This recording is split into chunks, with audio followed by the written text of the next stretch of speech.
Movie के starting scene में हम दो भाइयों को देखते हैं, जिसमें बड़े भाई का नाम बिल होता है और वो अपने छोटे भाई को कागज की एक बोट बनाकर देता है क्योंकि बाहर बारिश आ रही थी। बिल का छोटा भाई उस बोट को लेकर बाहर बारिश में खेलने जाता है और तभी उस बच्चे की बोट पानी में बहते बहते एक सीवर में चली जाती है। और जब वो बच्चा अपनी बोट को ढूंढने के लिए उस सीवर के पास जाता है, तब हम फर्स्ट टाइम पेनीवाइज को वहाँ पर देखते हैं। पेनीवाइज उस बच्चे को उसकी बोट रिटर्न करने के बहाने उसे अपने पास बुलाता है और उसके पास आते ही वो उसका एक हाथ ही खा लेता है। इस इंसिडेंट के बाद उस बच्चे का कुछ भी पता नहीं चलता कि वो कहाँ गया है और सब लोग ये समझते हैं कि वो मिसिंग हो गया। इसके बाद हम एक लड़के माइक को देखते हैं जो एक शिप हाउस में होता है और उसे कहा जाता है कि वो एक बेड को शूट करे, लेकिन वो ये नहीं कर पाता। लेकिन उसे ऐसा करना था क्योंकि ये उसका फैमिली बिजनेस था। फिर हम स्कूल में स्टूडेंट्स को देखते हैं और वहीं पर एक लड़के बेवरली को देखते हैं जिसकी क्लास फेलो उसे काफी तंग करती है। सब बच्चे वेकेशन स्टार्ट होने की वजह से काफी एक्साइटेड होते हैं और वहीं पर हम एक लेडी को देखते हैं जो अपनी मिसिंग बच्ची को वहाँ पर ढूंढने आई थी। वहाँ पर एक लड़का हेनरी भी था जो नेचर वाइज काफी इल मैनर्ड था और वो बिल और उसके बाकी फ्रेंड्स को काफी तंग किया करता था। और वहीं पर हम बेवरली की बेस्ट फ्रेंड बेन को भी देखते हैं। वो दोनों आपस में काफी अच्छे फ्रेंड्स होते हैं। दूसरी तरफ बिल जब स्कूल से घर वापस आता है तब उसके फादर उसे काफी डांटता क्योंकि बिल समझता था कि उसका छोटा भाई अभी भी जिंदा है, जो सीवर में गिरकर वहाँ से गुजरकर उस जगह पर गिर गया होगा जहाँ पर उसका डेड एंड होता है। लेकिन उसके फादर उसे समझाते हैं कि वो मर चुका है और वो ये सब कुछ करना बंद कर दे क्योंकि इससे उसकी मदर को काफी दुख होगा। माइक जब मीट डिलीवर कर रहा होता है तब वहाँ पर उसे एक डोर मिलता है और उसके पीछे वो काफी अजीबोगरीब चीजें महसूस करता है। उस डोर के पीछे से काफी लोगों की शाउट करने की आवाजें आती है और बहुत से हाथ भी बाहर निकलते हैं और फिर तभी अचानक से वो डोर खुद ब खुद ओपन हो जाता है और वहाँ पर माइक पेनीवाइज को देखता है। इतनी ही देर में हेनरी अपने फ्रेंड्स के साथ वहाँ पर आता है और माइक को टीज करके वहाँ से चला जाता है। बिल का एक फ्रेंड अपने फादर के ऑफिस में बुक रखने के लिए जाता है और वहाँ पर वो एक बहुत डरावनी औरत की पेंटिंग देखता है जिससे वो अक्सर डर जाया करता था। उसे डराने वाला कोई और नहीं बल्कि पेनीवाइज था जो सबको उनके डर से ही डराता था और उन चीजों से जिनसे वो डरते हैं। बिल अपने फ्रेंड्स को लेकर सीवर के डेड एंड की तरफ जा रहा होता है और बेन लाइब्रेरी में बैठकर पोएट्री लिखता है और साथ ही एक जगह डेयरी की हिस्ट्री भी पढ़ रहा होता है जो असल में वही जगह थी। उस हिस्ट्री में उसे डेयरी में होने वाले सारे इंसिडेंट के बारे में इंफॉर्मेशन मिलती है और वो इंसिडेंट्स लोगों की डेथ के बारे में थी, यानी बहुत से लोगों की डेथ हो गई थी। और फिर बेन को हेलुसिनेशन स्टार्ट हो जाती है और उसके साथ ये कोई और नहीं बल्कि पेनीवाइज से कर रहा था और बेन को वहाँ पर एक बैलून भी उड़ता हुआ नजर आता है जो और किसी को नजर नहीं आ रहा होता। बेन जब उस बैलून के पीछे जाता है तब उसे वहाँ पर बहुत सारे ईस्टर एग्स मिलते हैं और उन्हें फॉलो करते करते वो लाइब्रेरी तक पहुँच जाता है और तभी एक आधा जला सर कटा इंसान बेन पर हमला करने के लिए उसकी तरफ बढ़ता है,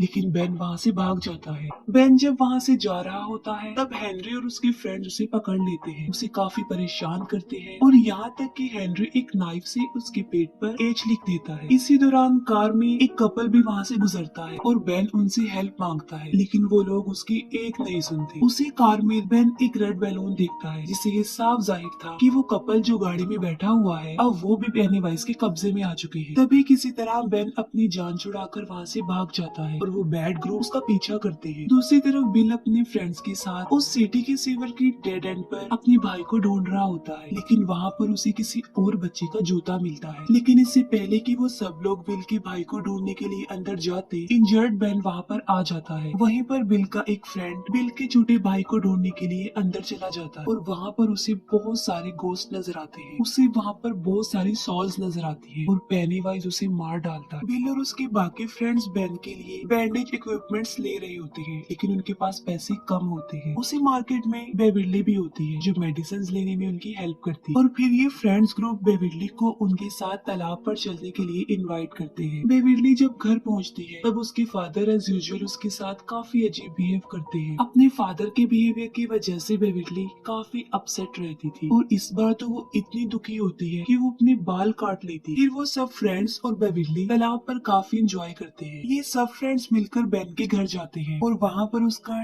डेरी टाउन से रिलेटेड हिस्ट्री कलेक्शन देखते हैं। बेन उन्हें बताता है कि जो जो लोग इस सिटी में रहा करते थे एक एक करके वो वहाँ से गायब होते रहे। लेकिन अजीब बात तो ये है कि लोगों के गायब होने का कोई भी रीजन, उनकी डेड बॉडी या कोई भी निशान नहीं मिला। बस सिर्फ उस सिटी में ही एक कुएं के पास मरे हुए लोगों के कपड़े थे जो खून से भरे हुए थे और वहाँ पर खून खराबा आम हो गया। लेकिन उसके पीछे ये पता नहीं चल सका कि ये कौन कर रहा हो। फिर हम बिल के फ्रेंड एडी को देखते हैं जो स्कूल से घर की तरफ जा रहा होता है और रास्ते में वो एक बहुत पुराने घर के सामने से गुजरता है और ठीक उसी वक्त उसकी मेडिसिन लेने का टाइम भी हो जाता है और एडी वहाँ पर रुककर अपनी मेडिसिन लेने लगता है। और तभी एडी को उस घर से किसी की आवाजें सुनाई देती है। वो आवाजें सुनकर एडी काफी घबरा जाता है। वो वहाँ से जाने लगता है तो तभी घबराहट के आलम में उसकी मेडिसिन उसके हाथों से गिर जाती है। एडी जब अपनी मेडिसिन उठा रहा होता है तभी वहाँ पर एक बदसूरत काफी गंदा और बीमार आदमी आकर उसे डराता है और उसे डराते डराते वो उस पुराने घर की तरफ ले जा रहा होता है। लेकिन एडी भागकर उस घर के पीछे चला जाता है और एडी को वहाँ पर पेनीवाइज नजर आता है। एडी वहाँ से भाग जाता है। बेवर्ली जब घर आती है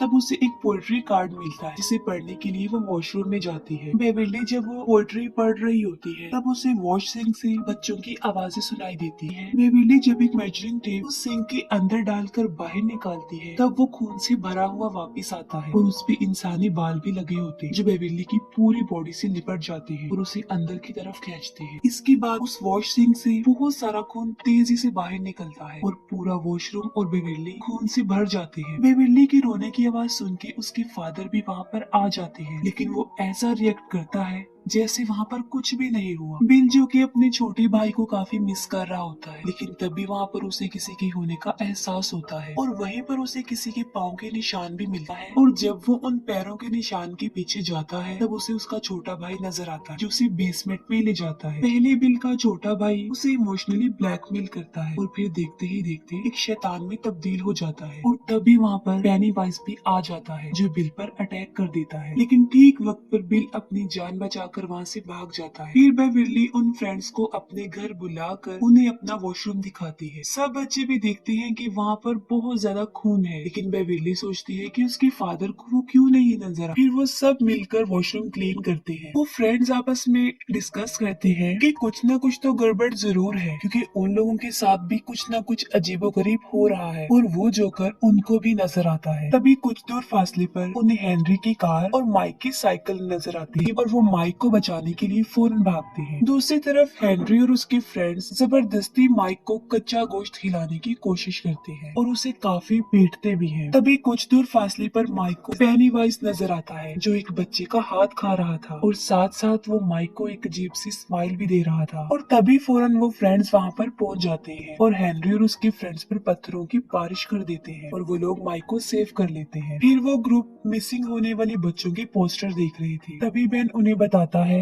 कि उसने डेरी टाउन के बारे में दोबारा से पढ़ा है। वो कहता है कि मुझे पता चला है कि डेरी टाउन में हर 27 साल बाद ऐसे इंसिडेंट्स होते रहते हैं। उन इंसिडेंट्स में लोग गायब होते हैं और ज्यादातर बच्चे, और ऐसा पहले तो कुछ अरसे तक चलता रहता है लेकिन फिर अचानक से बंद हो जाता है और फिर 27 सालों बाद ऐसा होने लगता है। वो लोग ये समझ जाते हैं कि कोई तो है जो 27 साल बाद आ जाता है और बच्चों को पकड़कर खा जाता है और इतना ज्यादा शिकार करने के बाद 27 सालों तक वो बिल्कुल रिलैक्स हो जाता है और साथ में वो ये बात भी समझ जाते हैं कि वो बच्चों के सामने उन्हें उसी रूप में आकर डराता है जिससे वो सबसे ज्यादा डरते हैं और जाहिर है तकरीबन सब बच्चे ही जोकर से डरते हैं। बिल सबको अपने घर ले जाता है और उन्हें डेरी टाउन का मैप दिखाता है। मैप देखकर उन लोगों को पता चलता है कि जहाँ जहाँ अगर आप अभी भी वीडियो में हैं तो लाइक और सब्सक्राइब करके जाइएगा ज़रूर।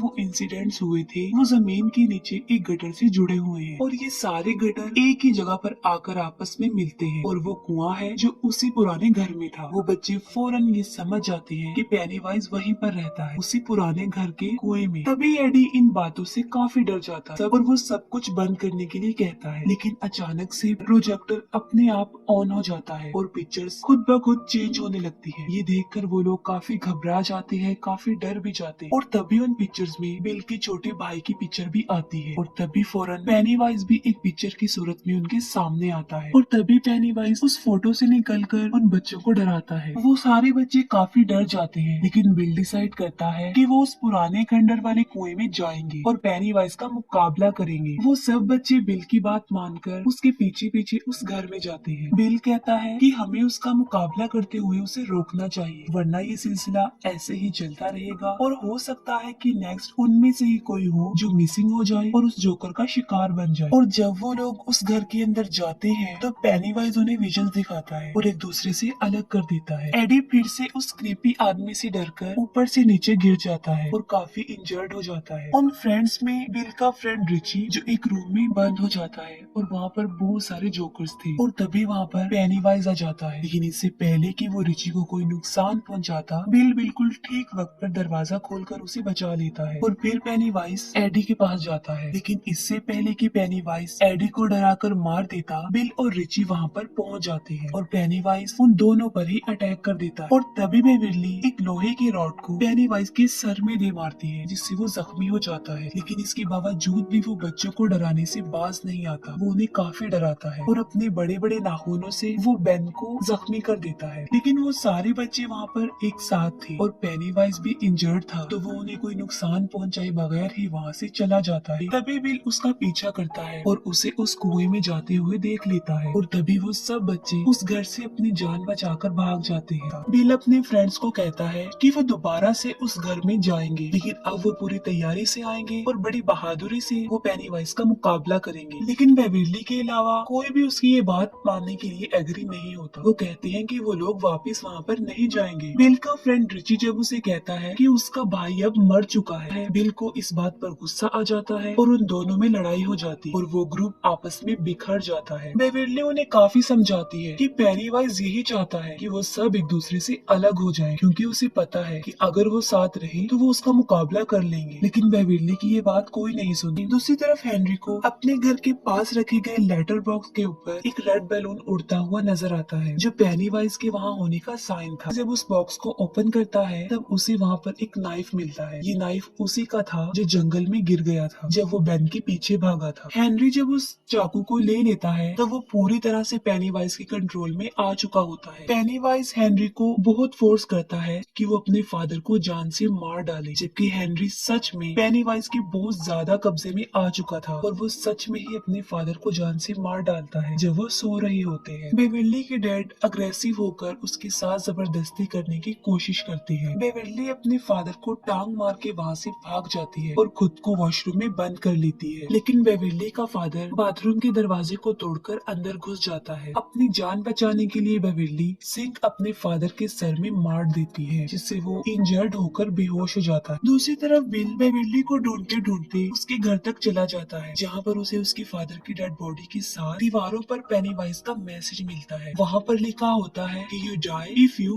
ट्राई। बिल अपने सब फ्रेंड्स को बताता है कि पेनीवाइज बेविरली को ले गया है और वो बेविरली को बचाने के लिए फिर से एक हो जाते हैं और फिर वो लोग दोबारा से उस घर में आते हैं। लेकिन इस बार वो अपनी पूरी तैयारी से पेनीवाइज का मुकाबला करने के लिए हथियार भी अपने साथ लाए होते हैं। दूसरी तरफ बेविरली के ऊपर खून के कुछ कतरे गिरते हैं जिससे वो होश में आती है और वो देखती है कि वो एक गटर में है जहाँ पर कचरे का एक बहुत बड़ा ढेर काफी ऊंचाई तक लगा होता है और वहाँ पर बच्चों की डेड बॉडीज भी हवा में फ्लाई करती है। तब बेविरली वहाँ से भागने की कोशिश करती है लेकिन पेनीवाइज उस पर अटैक कर देता है और उसे काफी डराता है। लेकिन बेविरली नहीं डरती। बेविरली बड़ी बहादुरी से उसका मुकाबला करती है। पेनीवाइज जब देखता है कि वो उसे नहीं डर रही तो वो उसे उसका असली रूप दिखाता है और वो पेनीवाइज की एक डेड लाइट भी थी। उसे देख बेविरली फौरन बेहोश हो जाती है। सारे बच्चे कुएं से नीचे उतर जाते हैं लेकिन सबसे लास्ट में जब माइक की बारी आती है तब हेनरी उस पर अटैक कर देता है। उसे मारने की कोशिश करता है लेकिन माइक उसका मुकाबला करके कुएं से उसे काफी नीचे गिरा देता है।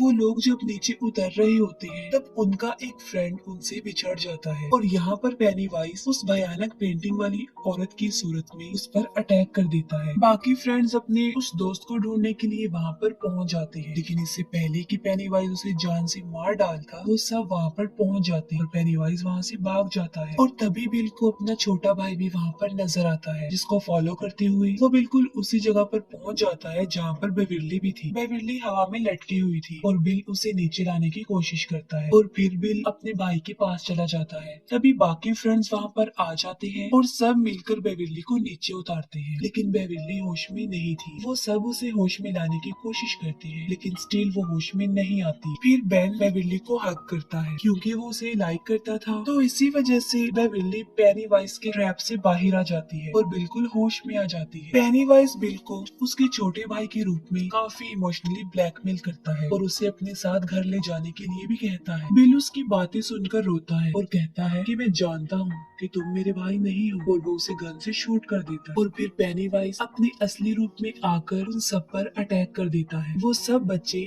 एक होकर उसका मुकाबला करते हैं, लेकिन फिर पेनीवाइज बिल को पकड़ लेता है। पेनीवाइज उनको बताता है कि तुम लोग मुझसे जितना डरोगे मेरी पावर उतनी ही ज्यादा बढ़ती जाएगी। वो कहता है कि तुम बिल मुझे दे दो, उसके बदले में मैं तुम्हारी जान बख्श दूंगा और तुम यहाँ से चले जाओ। मैं इसे खाकर 27 सालों तक सोने के लिए चला जाऊंगा और तुम लोग भी अपनी लाइफ में वापस चले जाओ। पेनीवाइज के यही अल्फाज उसी पर भारी पड़ जाते हैं। वो सब बच्चे बिल्कुल एक होकर उससे लड़ते हैं। पेनीवाइज उन बच्चों को हर उस रूप में डराने की कोशिश करता है जिससे वो सबसे ज्यादा डरते हैं, लेकिन वो बच्चे नहीं डरते। लेकिन अब पेनीवाइज उनसे डरने लगता है क्योंकि वो सब एक थे और डर भी नहीं रहे थे, और यहाँ तक कि मार मार के भी वो पेनीवाइज को काफी जख्मी कर चुके थे। उन बच्चों का बिल्कुल एक हो जाना पेनीवाइज को हारने पर मजबूर कर देता है और पेनीवाइज डरते हुए वो का ही 27 सालों के लिए सोने के लिए चला जाता है। ये मूवी यहीं पर एंड हो जाती है।